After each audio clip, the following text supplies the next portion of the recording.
Today I'm going to be showing you guys my first ever base in Hytale. Now this is super early on, so only a couple days worth of playing, but I wanted to walk through and kind of document what we have going here. Hi guys, my name is Dimitri, also known as Dying by the Sword, and I'm a new player to Hytale. Been having a lot of fun. As somebody that played back in Minecraft Classic, I've been liking the voxel block style for a while now. With all the crazy things you can do in Hytale, it was about time that I hopped on the game and built a base. You're first probably going to notice this wall here, this extension, this very expansive amount of coverage that we got going on. One thing that I want to point out specifically that I really enjoyed is kind of a small minute detail that I don't think a lot of people will notice. This rail here connects to a small brick beam that connects to some stairs that I have flipped upside down. This has a weird off-center margin. I don't know if I like it or if I hate it. With my previous working experience in construction, this does kind of irk me a little bit, but I think it's a nice touch. If you jump up here, there's actually a little lip that you can see where it's off the post. I don't know if structurally this makes any sense, but I like how it looks. Plus the slanted roofs. Oh boy.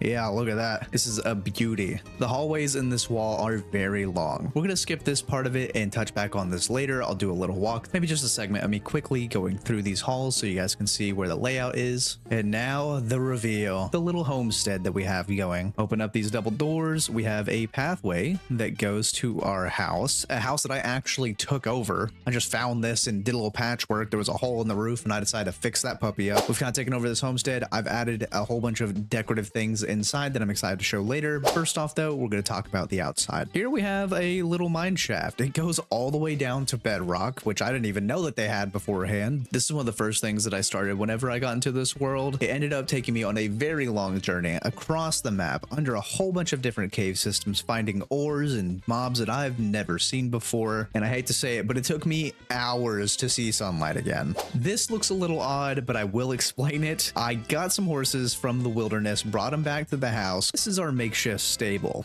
I grabbed some horses, couldn't find a spot to put them yet, so I had to build a wall and just jumped in and put them there. Every once in a while, you kind of hear a smack. They're not really friends. They kind of kick each other a little bit. Hopefully, they'll get an upgrade soon. To the right side of our house, we have a two-tiered farming system. This is nothing crazy, just kind of getting it established. No crops as of right now. We got some floating half slabs with soil on the top. We can just mantle up here if we want to get up. Some half slabs to cover the source blocks and some source blocks down below. That way we can keep all of this properly hydrated. This is one of my favorite spots to come to during the night cycle. So I'm going to flip over tonight and give you guys a little peek at what it looks like when the sun goes down. Favorite spots to sit, just come and chill if I'm just talking to people in Discord while I'm playing the game. Sit here, enjoy the ambiance that it has to offer. There are some things that I want to add on the side as far as light goes, but like I said, this whole base is a work in progress. This is kind of our ground level starting spot. I'm excited to see how this turns out in a couple of months. I'll be able to make another updated video of my entire base. I even went ahead and added this little nice touch of light up at the top. I love the blue flames, man. I don't know why, but light blue flames are really cool to me. Maybe it's because I liked Hercules whenever I was younger, Hades and that, you know, the whole light blue sassy flames, childhood thing, I guess. As I previously mentioned, I have a wall going around my entire base. This was a labor of love. I'm going to go into the finer details of it real quick, do a little fly through of the entire hallway, go to the entry and exit points and show you guys the roof because I'm really proud of how this layout turned out. This is our entry point near the pond that I was just showing. You can see torches and lanterns. I do, of course, plan on sprucing this up at some point. Nothing too crazy inside of these walls, just a repeat pattern that goes all the way through, travels through the mountains, and ends up right back at the spot where we left it, next to the pond. Of course, have to have an entry and exit point. Oh, I almost forgot. One of the things I really liked adding on the sides was this little bit of texturing, kind of making it look like we left some materials outside during building the wall. Gives it a little bit more character, makes it seem like it's been here for a while and that the forest kind of grew around it, especially with the added little bits of vegetation on the sides. It looks like it's been here longer than I have. The roof system, that's one of the major key points that people usually see in Hytale. Originally, when they start a world, you can have slanted roofs. So I took it upon myself to build entire straight lines if I could with stairs underneath. A little bit of stagger on the sides for some flair.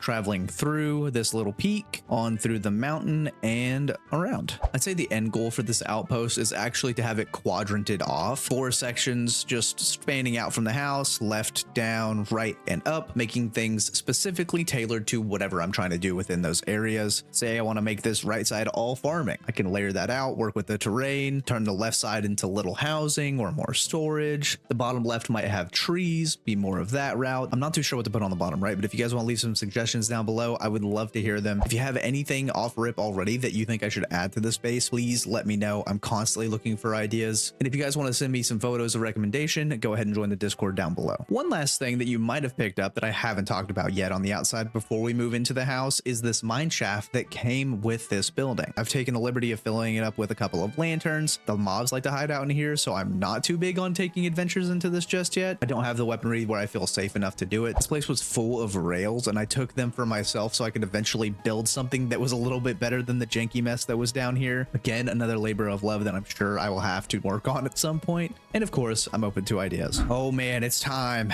It's time to go into the house. This is the first floor. It's awfully clear. I want to kind of keep this pretty open. I might make it a little bit more homey, put a table in here, some chairs. I've already taken some campfires and put them in the fireplace. Have a little reading nook here. No practical use, of course, but it looks nice and it's kind of tucked away. It's a little cozy. Chandeliers, plenty of lighting. The bed's tucked away over in the corner. I think I actually have a new bed from the previous video that I can replace this with. So I need to do that at some point. Again, the little things matter. So adding chains here to the wardrobe, just to kind of anchor it in place, make it seem like there's a little bit more going on than just placement. That's kind of what I'm going for here. A little bit more fine details that bring the place a little bit more wear and tear, a little bit more life. The downstairs workshop area. All right, so here we go. There is a lot to take in off of rip. The whole downstairs workshop area is going to be my hub for where I come after adventures. Now, there's a couple of items in here that you might not recognize, and I will talk about those in just a minute. But let's go from left to right and explain my process and how I laid out these workbenches. Each station is set up like this with little bookshelves above it, again, for more character, but this is how everything goes. First off, we have double chests up top. Thank God I can still open these chests without having to worry about the blocks above it. I've made everything pretty concise. It's kind of like little cubbies full of storage. Each chest has to do with the corresponding thing in front of it. For instance, here's the chest with my ingots and ores. Over the side, we have the fuel, so I can quickly just grab something,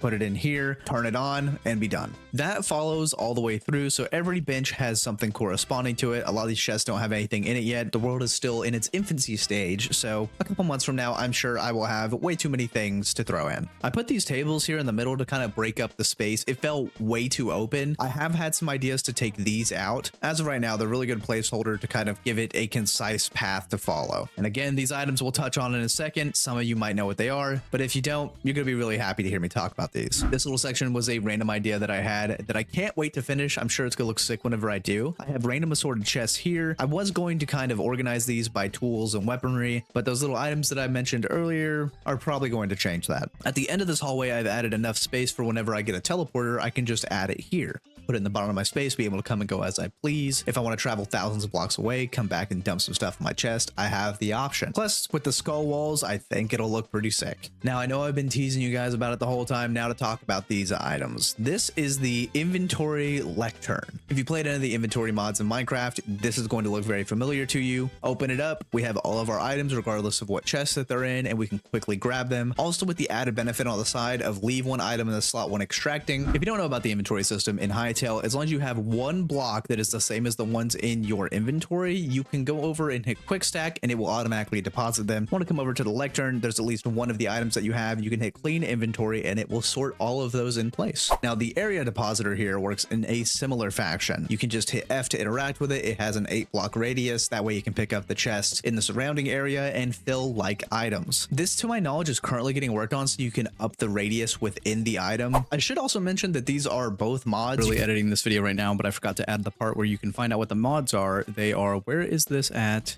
and area deposit. Both of these you can grab right now. You can see them on screen. Look them up on CurseForge. If you haven't looked into CurseForge's very wide list of Hytale mods, highly suggest it. Do be aware though, as the game updates, the mods are probably going to break at some point, so you're constantly going to have to be updating them, but you'll have that initial list to go off of, and the devs have been really quick on this kind of stuff, so expect a lot of updates coming soon. If you're using this and you want to get around the limitations of the 8-block radius, you can actually use a command already, just /AD -- radius equals, and it'll take the radius from around you and store items into that, so you'll probably see me using this fairly often during the gameplay and the live streams. If I hit this, it only finds 23, so I might not use this right now. Once you update the script, that way you can change the radius. Big help. So yeah, currently I have one of those placed there and one here for the surrounding containers in here, although I'll probably be using the inventory lectern for most of the time. All right guys, so that is the base as it stands right now in Hytale. I have a lot of ideas to add things. I'm still looking for more recommendations, so like I said earlier, go down in the comments and let me know what you think I should add. If you haven't checked any more of my Hytale videos out, I highly suggest them. And yeah, we're gonna get back to the adventure. Thanks for watching.